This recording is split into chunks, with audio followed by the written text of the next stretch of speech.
Imagine this scenario. You decided to catch up with your friends over a girls' or a guy's night out. The plan was to have dinner at a popular restaurant and then watch a comedy show. You were excited about the evening and were looking forward to meeting your friends. On the evening of the event, you drove up to the restaurant, but unfortunately, there was no parking available.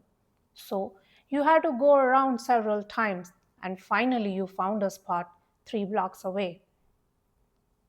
Out of three of your friends, one had to cancel because of some family situation. The restaurant that you picked had a long waiting time, and so you were forced to pick another place because you didn't want to get late for your show. The place was alright, and you had fun chit chatting, but all three of you were disappointed over missing out eating at the other spot. After dinner, you headed to the show, but there was some mix up with the tickets. The barcodes were not working. So you had to go out the theater, back to the customer service window, wait in line, and then sort it out. Finally, you made it to your seats barely in time. And then there was this loud, drunk group seated next to you.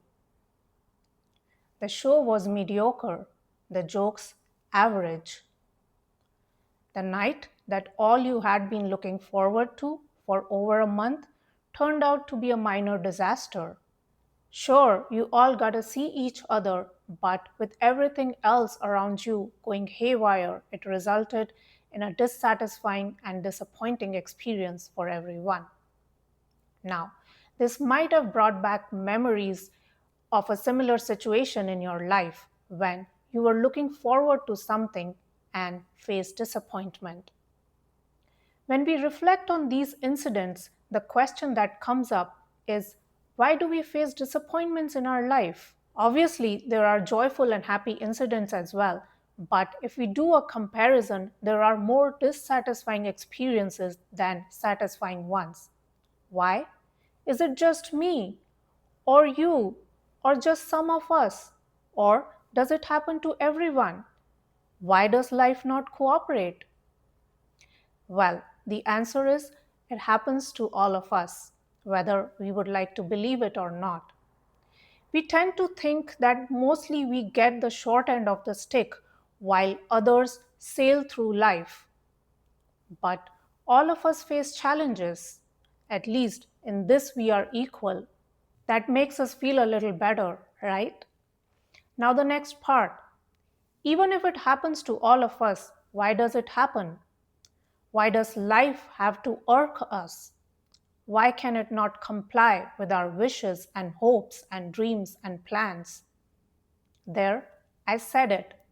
In those last four words is the answer: wishes and hopes and dreams and plans. Let's break it down. We come up with something that we think will make us happy, and then we wish or hope or dream that it will happen. Or we try to make it happen by putting in effort, by planning for it. So, this is all our doing. But how and why we make the connection that since I thought of it in my head, it means that life got this memo and now it should start working so that it can make it happen for me so that I feel happy. So, this is the process. Number one, I decide I will be happy if so and so happens. Number two, because I decided in my mind, my expectation is life automatically understood it. Now, all of reality should rearrange itself so that I get what I decided will make me happy. If we look at a grassroots level, this is absurd. Just because we make things up does not mean that life should automatically start working on them. There are so many of us. Everyone has a different list, and some of those things don't align with each other.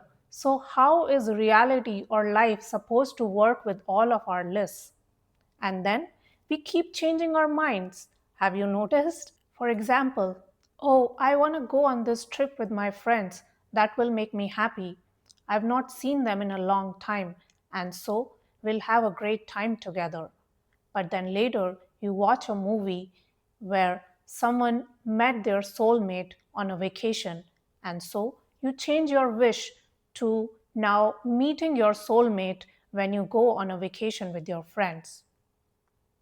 And this is how we go into situations with our preconceived notions, and when things don't happen that way, we feel upset. So, really, the incidents, experiences, or life do not disappoint us. We disappoint ourselves because we go out into the world with a wish list and then we see the things are the way they are, but they don't align with the items on our wish list, and that becomes a problem for us, not for reality, which is neutral.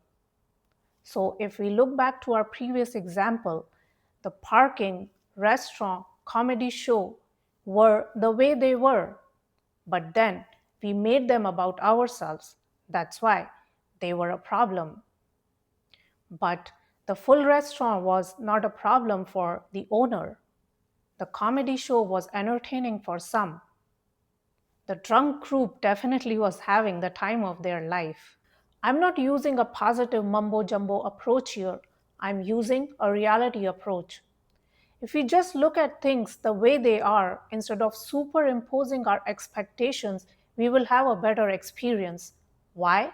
Because we are the ones who are labeling these as disappointing. So we can just label them as reality and work with it.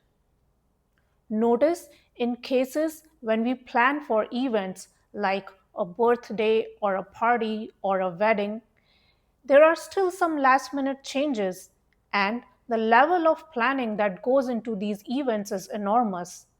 So, even when we plan days or months in advance and we still cannot get 4 or 5 hours of reality to comply 100% to our wishes, then how can we expect that we wish something and then reality will rearrange itself to follow what we are thinking of? The odds are really slim. It does happen sometime, but those are coincidences, just being at the right place at the right time. If we go by the law of probability, the chances are really low. It happens when it happens, and it doesn't happen on command. So, it will work in our favor if we can give up this delusion that just because we wished for something, life should get to work. Instead, a better idea is to work with what is present in front of us. In this way, we don't react to reality, we don't throw tantrums, we don't try to bend life. Instead, we deal with what is present in front of us and then take action.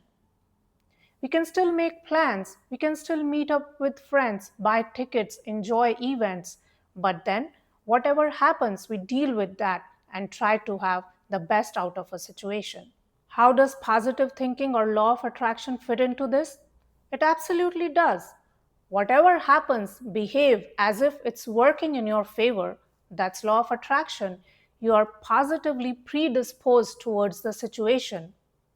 If you really look for something, you will find it. And the best part is, you will also have a good time.